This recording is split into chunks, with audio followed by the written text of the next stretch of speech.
আসসালামু আলাইকুম সম্মানিত দর্শকবৃন্দ। আজ আমি আপনাদেরকে জানানোর চেষ্টা করব যে চাল এর দাম কিভাবে কমানো সম্ভব। আপনারা সকলেই জানেন যে বর্তমান বাংলাদেশে চাল এর দাম লাগামহীন হয়ে গেছে।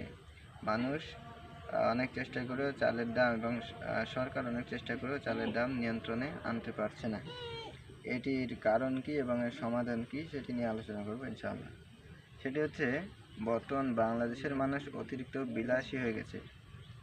কয়েক বছর পূর্বেও বাংলাদেশের গ্রাম অঞ্চলে প্রত্যেক বাড়ি নিজস্বভাবে চাল সিদ্ধ করে শুকনো করে সেগুলো ধান সিদ্ধ করে শুকনো করে সেগুলো চালে রূপান্তর করা হতো এবং তারপর সেই চালের মাধ্যমে তাদের বছরের সকল চালের চাহিদা পূরণ হতো। কিন্তু বর্তমানে আশঙ্কাজনকভাবে দেখা যাচ্ছে যে গ্রামের অধিকাংশ পরিবারেই সেই চর্চাটি আর বর্তমানে নেই, সেই চর্চাটি আর দেখা যায় না। বর্তমানে দেখা যায় যে অধিকাংশ পরিবারই তাদের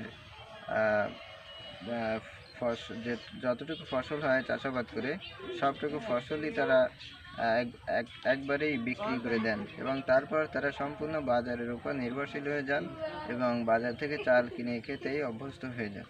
যে কারণে এই চাল ব্যবসার ক্ষেত্রে ব্যবসায়ীরা একচ্ছত্র আধিপত্য বিস্তার করার সুযোগ পেয়ে যায়, যে কারণে তারা ইচ্ছামতো এখানে মুনাফা করতে পারে।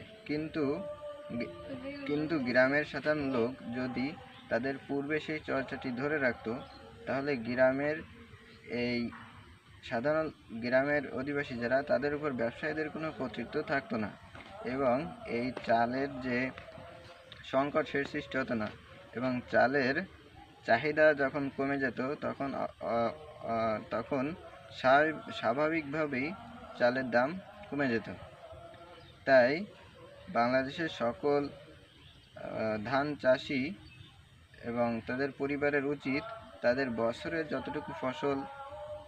যতটুকু চাল তাদের দরকার ততটুকু চাল তারা নিজস্ব তত্ত্বাবধানে সেগুলো প্রক্রিয়াজাতকরণ করে সারা বছরের চাল নিজেদের জন্য মজুত করা উচিত। তাহলে বাংলাদেশের অর্ধেকের বেশি জনগণই গ্রামে বাস করে। তাই গ্রামের এই চালের উপর যদি ব্যবসায়ীদের কোনো কর্তৃত্ব না থাকে, শুধুমাত্র শহরের চালের উপর তাদের কর্তৃত্ব থাকবে,